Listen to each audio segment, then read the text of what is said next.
Hey everyone, welcome to the 23rd episode of the Crush Cash Game series. Starting out with aces at the top left. Not doing too well at this particular table.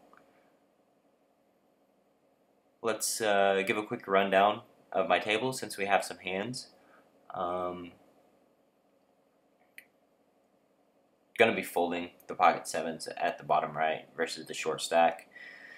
Just going to be dominated so often. I mean, we're not getting odds to peel a set. There's really nothing we can do. If he's got a full stack, then we'll peel, but just an unfortunate spot.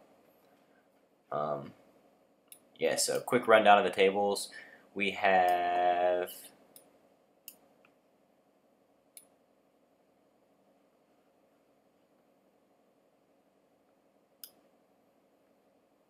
doesn't really look like many fish at the top left. Doesn't at the bottom left. Looks like the guy on our direct right is playing pretty wild. Other than that, one short stack that may or may not be a fish. Okay, so limp calling the jacks, I think is interesting. We most of the time limp raise here, right? That's what we've done in the past. When he raises to 20, I think his range is pretty polarized to just. It almost always means they fold once we limp raise.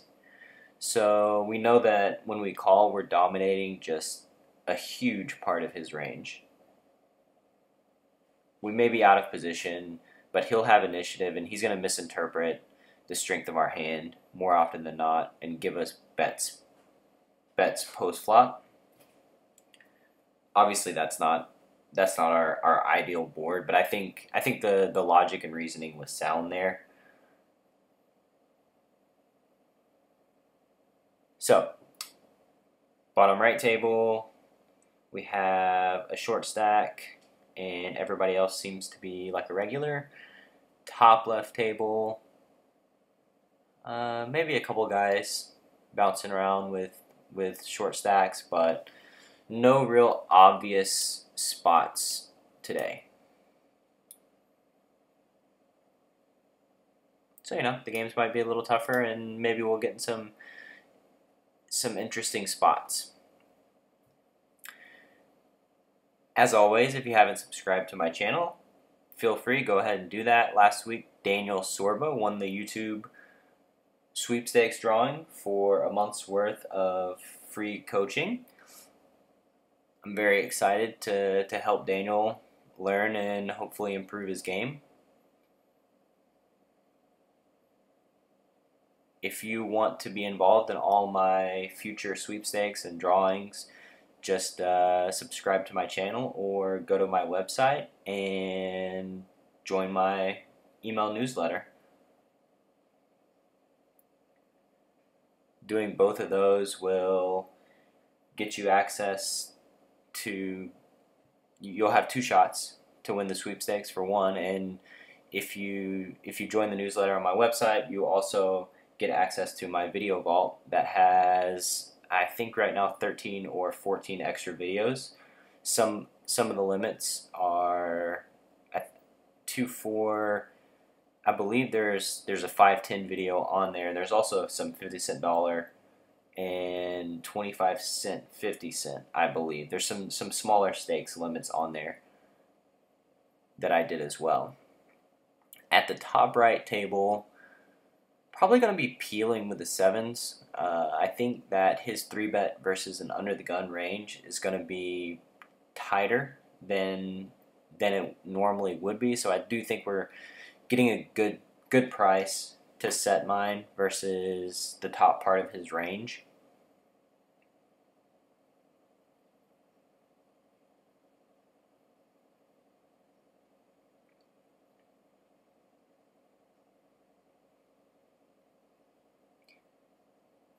It's always an uncomfortable spot 3-betting somebody with aces right there, just because they see that you're more than likely strong. The way to combat it, I guess, is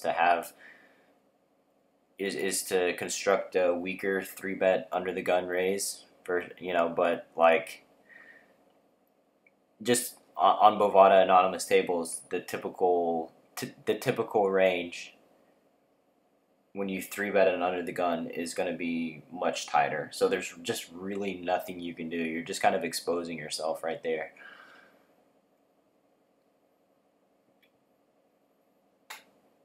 I guess if we have blinds that are really squeezy and very 3-bet happy, we can always just flat the button with the top of our range. But you know, when we have aces or kings, we really want to 3-bet to try to get, ideally, to get stacks in. That would be nice.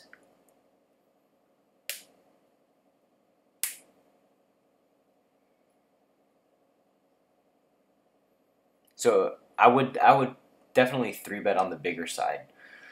Instead of $36, make it 42.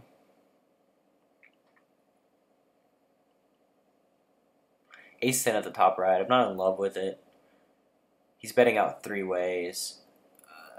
Seems to be over 23 hands, relatively snug opener. If he bets this turn, we're just going to fold in and give him credit. But since he checked,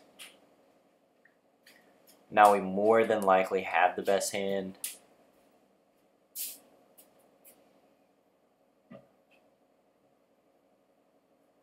And it looks as if we're considering raising for value.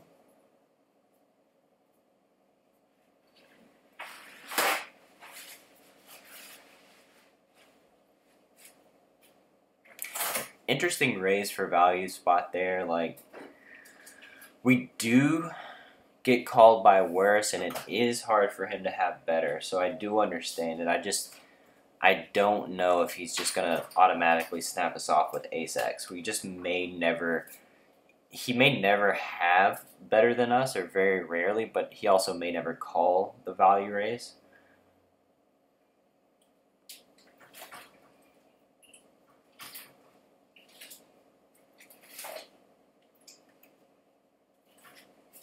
Opening king-queen on the button. If we get 3-bet there, we're for sure just going to flat and play a hand in position versus what we perceive to be a light 3-bet spot. 4-betting the squeezer at the bottom left. We've yet to 3-bet at that table over 40 hands. He has to give us some credit, so basically we're forcing him to have a hand. And I would say more often than not in this spot, villains just don't have a hand that they want to stick the 5th bet in and play an all-in pot.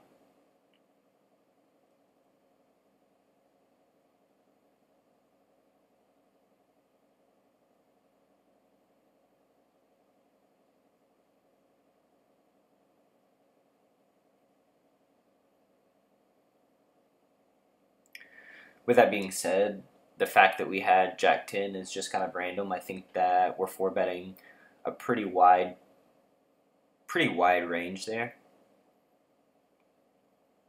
In order for, guys just aren't going to 5-bet bluff us. It's going to be super duper rare, just because in order for a 5-bet bluff to be profitable, they have to know that we're 4-bet bluffing too often. And with it being anonymous tables, it's just really hard for them to know that.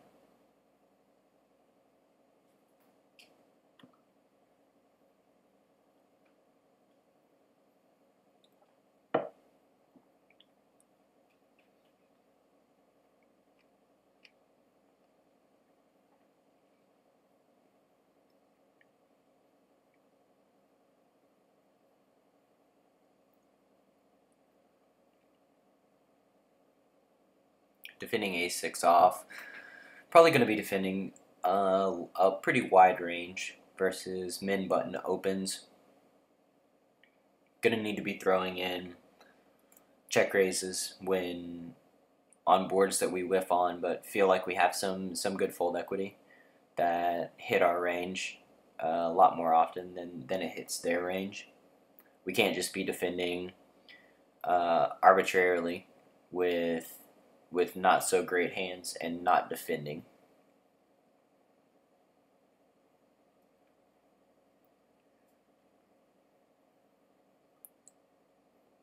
So the problem with flatting king queen off is that we get squeezed from the big blind, but the good news is that the button, who's been playing really nitty, 4-bets, and that just really affirms to us that we were dominated and out of position. And instead of putting in a 3-bet versus a guy playing like he was at 16% playing hands and 7% raise at that point. So instead of putting in a 3-bet out of position with a hand that's most likely dominated, instead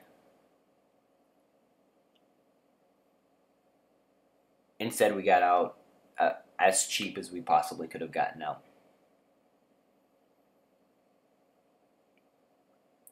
And another reason why we wanted a flat there was because that guy is a nit, and because the big blind is a nit, and it seemed unlikely that he would squeeze us.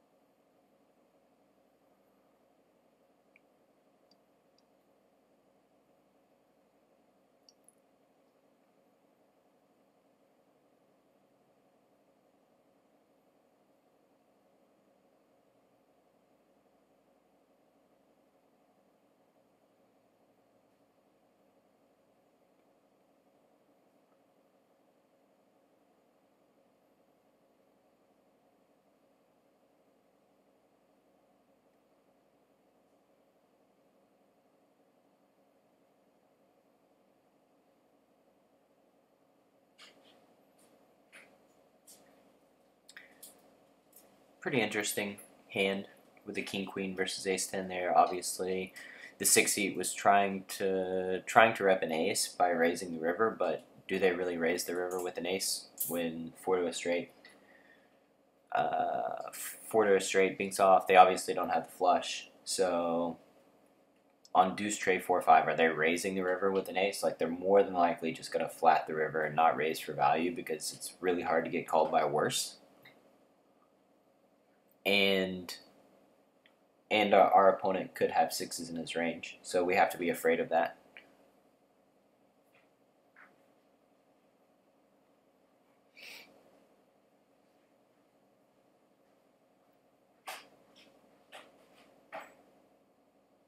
Three betting the button with queens, obviously for value.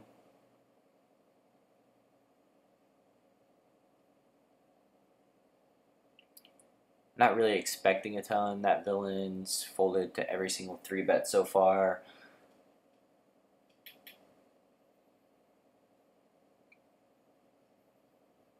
We haven't been getting like super out of line, so 10's hand at the top right. That's a really annoying spot. He really can't be bluffing there. He's basically just building a pot. He can't expect folds. He's facing an under the gun raise and a small blind call. So like, he's basically inducing action. And really we turn our 10s into just a hand that we want to set mine at that point.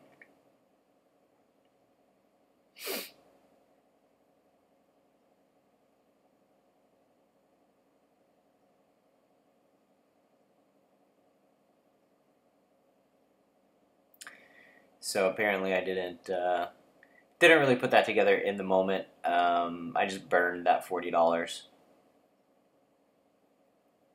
We're going to be facing a river bet here more often than not. He's going to have queens full just basically all day.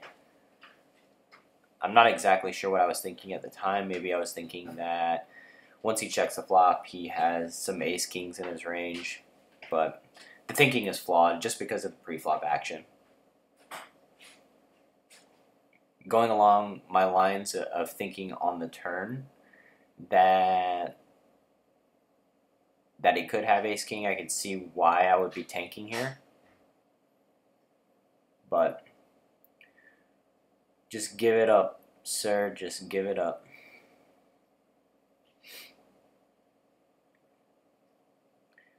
The important lesson is that it's good that we did end up folding We obviously should have folded the turn based on my analysis, but we didn't let the bad turn decision snowball into a bad river decision as well, and that's oftentimes what will happen. Once we call the turn, thinking that he has some ace kings in his range, then we find ourselves calling the river and just compounding the mistake. Like we admit that we burned $40 and then we move on. Don't really respect the min three bet at the bottom right, so 4-betting most of my range there. At the bottom left, gonna be tough for us to get tons of value with the ace queen, but I don't think he checks much. I don't think he checks better than us on the turn, so maybe we can get value out of some like queen X's, queen tens, queen jacks, king jacks, maybe on the turn. I think we should have bet something, probably around 40% pot.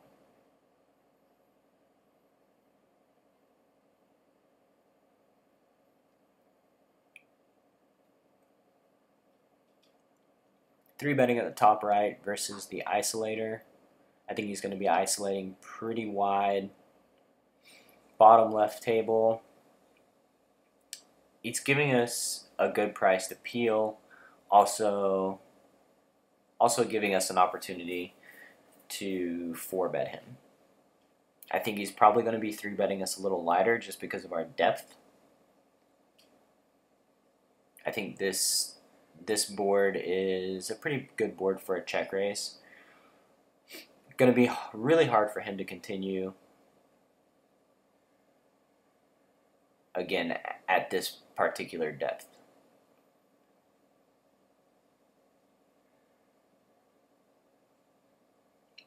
So once he flats, what kind of range does he have? He has some aces, he has some kings, he has some ace queens. He may have some queens in his range. That's okay. That's going to be not a huge part of it.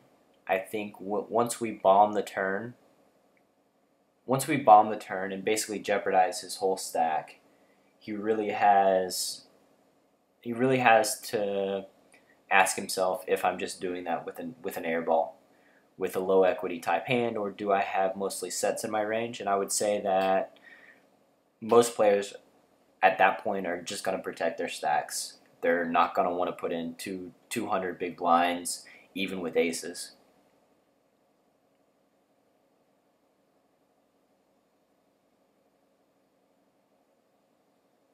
And there is the possibility, too, that, maybe he thought we were full of it on the flop and decided to float us one time. I think all in all, we bet the turn there. If he passes the test on the turn, I think that the river shove may just be a spew. He's going to have I don't know, the board put up 3 to a straight on the turn. So if he has queens, he's more than likely going to be raising the turn. Because there's going to be some cards that potentially kill his action on the river. We're repping such a strong range anyway. He's going to want to get stacks in. So I would love to hear some other thoughts on shipping the river there. There would have been 700 in the pot.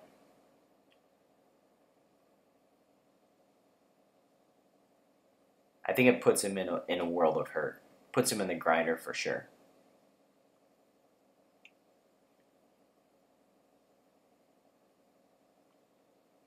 Not 3-betting the queen jack suited. This guy's playing exceptionally tight. I do think that when he only bets $13, he doesn't really have too many aces in his range. That card is a great card for us on the turn. Could make a good argument for just leading out $32. Once he bets it on the turn, he pretty much has,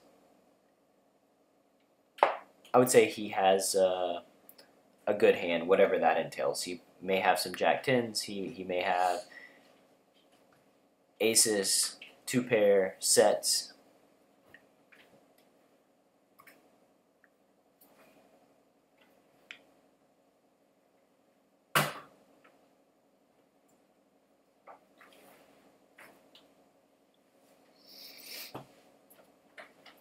With the ace tray at the top right, betting such a small bet into four ways, really a tough bet to interpret. I don't think we can go too wrong with a raise, but as it turns out, the 5 seed has the same idea.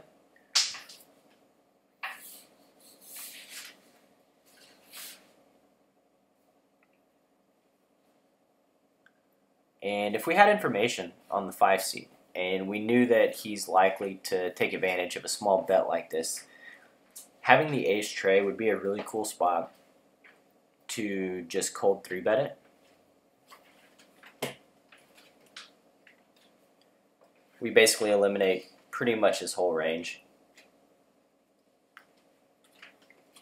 And we block pocket trays as a set. So basically he's got deuces in that spot that can continue, and that's pretty much it.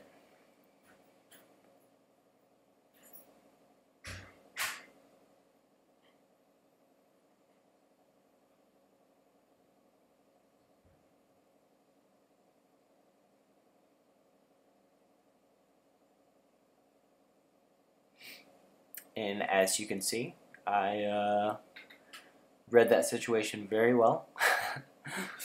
Probably not going to get a fold out of kings. Not quite sure how he had kings there. The top set does make sense with this very small bet leading into four-way action. That's obviously going to be extreme strength or weakness.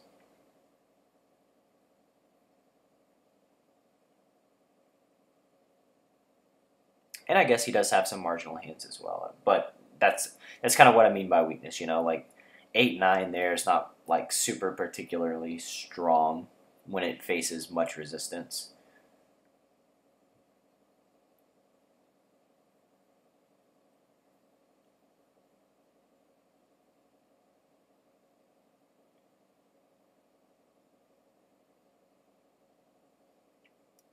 Not going to be doing anything with the 7-10 suited. Probably want ace-jack suited, ace-10 suited plus to be 3-betting this guy, even though he is stealing a pretty wide amount. Probably 3-betting pocket pairs, some suited connectors as well.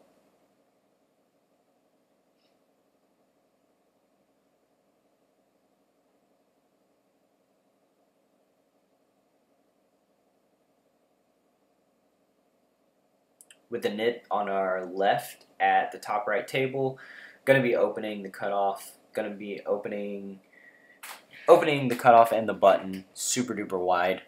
Really need to take advantage of him being there. The 4 seat has, he's folding 11% to c-bets.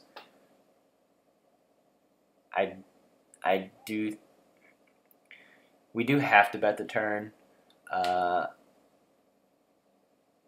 I think we should have not bet so quickly. I think betting quickly is generally a tell, meaning a timing tell that basically means you know you're going to bet, and the bet is so obvious that you're just going to do it, which a lot of times means value to me. Even if we do have some sort of straight draw, when the bottom pair pairs, we're likely to think about what we're going to do.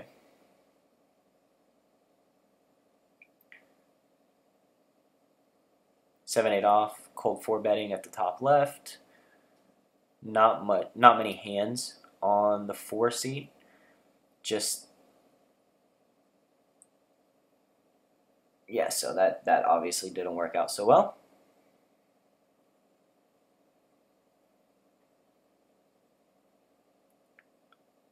I like where my head's at though. they don't have hardly any information on me. Like I've said many times before, them just piling it over a cold 4-bet with like jacks or tens.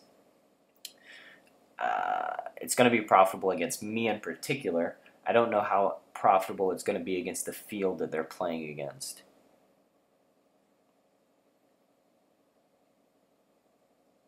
Getting 3-bet at the top right.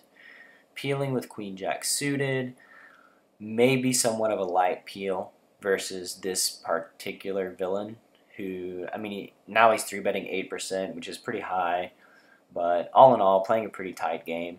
I think we have some negative implied odds when we do flat, but then we do get those boards like the one we got, 4-5-6, where when he checks, he's just waving a white flag and giving us the pot. If you're checking back those boards when Nits 3-bet you and you call in position, you're really just, it's a wasted opportunity. That pot is right there for you to pick up, and we have to take advantage of those board textures that guys just aren't willing to put in a continuation bet on.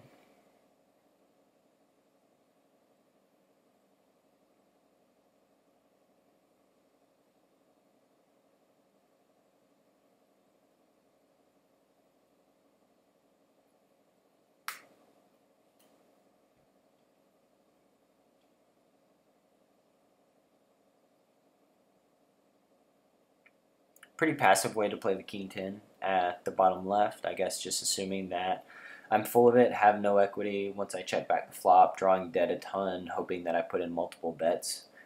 But the thing is, when I check back the flop, I probably have some showdown equity, and once I get checked to twice, I'm just protecting my hand, basically. So, unlikely to get another bet out of me.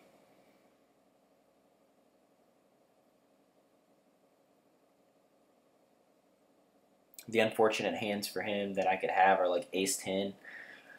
Ace-10 would be a bad one where I just have a gutter ball. Ace-queen would be good for him because I'm essentially drawing dead.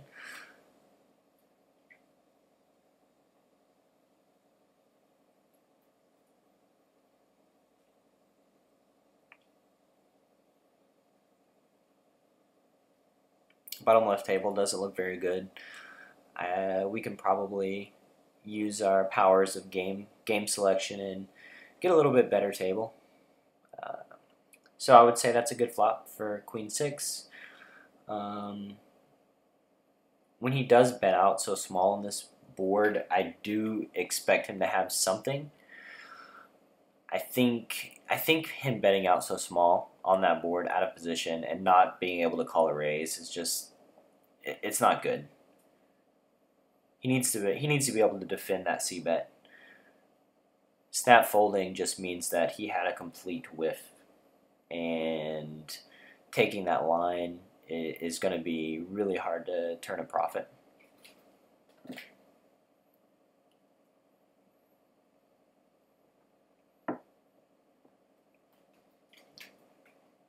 My intuition was correct. The game at the bottom left wasn't very good.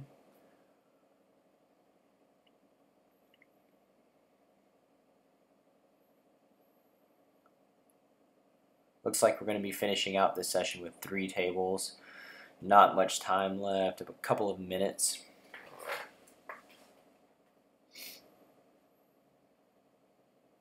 Queens at the top left.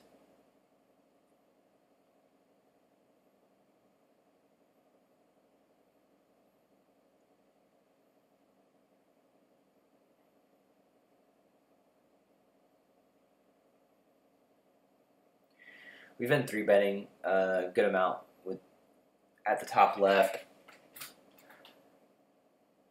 Was hoping to get some action, obviously, but just wasn't meant to be.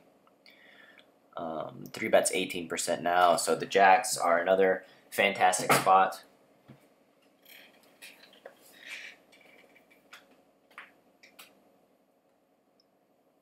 Going to be betting this board. He's probably going to assume that I'm betting it with my entire range. If I'm in his spot, I think a raise on the flop works way better than a float. if you have a hand like pocket nines or pocket eights, it's going to be really tough. Going to be a really tough spot because once you flat the flop, c-bet's almost expected on the turn, so we can't really fold the turn versus a guy that's 3-betting this amount. We're going to be giving away a couple of bets post-flop and folding to river shoves, basically.